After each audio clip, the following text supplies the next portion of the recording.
இவர் பாரம்பரியமா மூலிகை வைத்தியர். இவர் சில உற்ற மூலிகளை சொல்லிட்டு வாங்க நம்ம கிட்ட. ஆனா இந்த வேலியில நிக்கிறது, இந்த காட்டுக்குள்ள நிக்கிறது இல்லைந்தான். ஆனா அது ஓரோரோ பச்சை மருந்து நமக்கு தேவையா நமக்கு தேவையில்லையான்னு தெரியாது. இப்போ நாட்டு வழியில இப்படியே கிடக்கு. ஆமா, அது ஓரோன்னு புரிஞ்சாதான் தெரியும். இப்போ அவரு சொல்லுவாங்க, ஆமாங்க எதுக்கு இது, இந்த மருந்து எந்த வியாதிக்கு?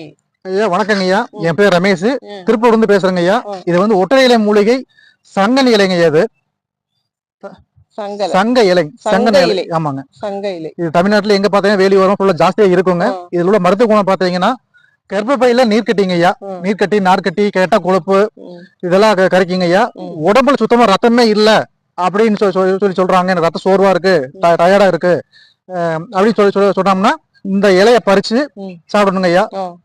அதுபோக பாத்தீங்கன்னா வெள்ளை அணுக்கள் ரொம்ப கம்மியா இருக்கு, எனக்கு நாள்பட்ட புண்ணு ஆறல அப்படின்னா இதையும் உள்ள கொடுத்துட்டோம்னா அந்த வெள்ளை அணுக்கு ஜாஸ்தியாகும், அந்த பருவத்தை அதாவது தோட்டத்தை சரி பண்ணி அந்த புண்ணை கூட ஆற கொடுங்க ஐயா. கர்ப்பப்பையில நீர் கட்டிக்கெல்லாம் ரொம்ப பெஸ்ட்டுங்க ஐயா இது, இந்த மருந்து. இதுல சாப்பிட வேண்டிய முறை என்ன கேட்டீங்கன்னா, இந்த இலை ஃபுல்லா எடுத்து பறிச்சுங்க ஐயா. இது 2 பக்கம் முள் இருக்கும், செடியிலையும் முள் இருக்கும், பார்த்து இதுல 2 பக்கம் எடுக்கணுங்க ஐயா. இது எடுத்துட்டு நல்லா ஃபுல்லா கழுவிட்டு சின்ன வெங்காயம், அதாவது நாட்டு வெங்காயம், ஹைபிரிட் கிடையாது, நாட்டு வெங்காயத்தை ஒரு 4 പല്ല് 5 പല്ല് എടുത്തിട്ടുங்க ஐயா. ജീരകം கொஞ்சம் ഒരു 10.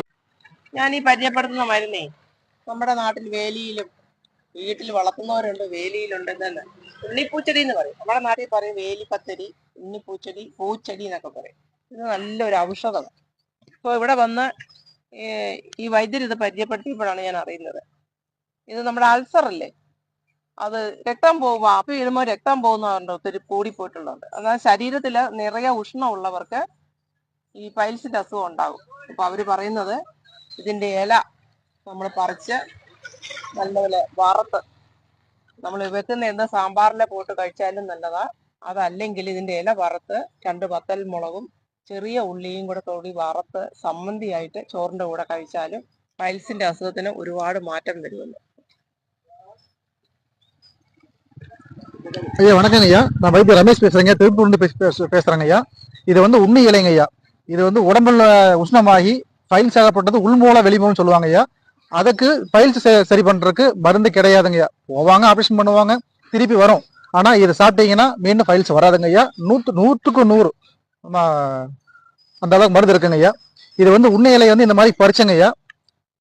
நல்ல எண்ணெயில வதக்கி சின்ன வெங்காயம், வரமிளகாய், லேசா மஞ்சப்பொடி, தேவையான உப்பு போட்டு நல்லா வதக்கிங்க ஐயா. கீரையும் அப்படியே சாப்பிடலாம், வதக்கியும் சாப்பிடலாங்க ஐயா. இது சாப்பிட்டீங்கன்னா உடம்புல உஷ்ணம் குறையும், உள்மூல வெளிமூலமா இருந்தாலும்